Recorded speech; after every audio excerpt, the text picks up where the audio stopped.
பாவம் அந்த வயசான கழுத கண்ணு மண்ணு தெரியாம ஆழமான கிணத்துக்குள்ளார பொத்துன்னு விழுந்துருச்சு.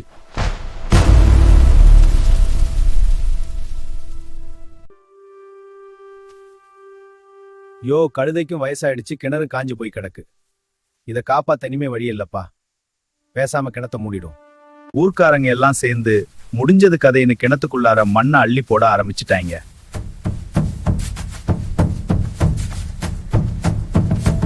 மேலிருந்து விழுற ஒவ்வொரு மண்மூட்டையும் அத கொல்ல போற சாமின்னு நினைச்சு கழுத கதறுது.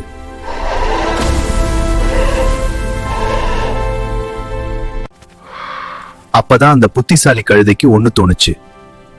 விழுகிற மண்ண சாபமா நினைக்காம அதையே ஏணியா மாத்த முடிவு பண்ணுச்சு.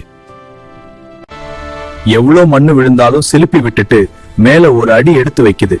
என்ன அமுக்க பாக்குறீங்களா, நான் ஏறி வர்றேன்னு சொல்லாம சொல்லுச்சு. அடேங்கப்பா, நம்ம எரிஞ்ச மண்ணே படிக்கட்டாக்கி மேல வந்துருச்சு.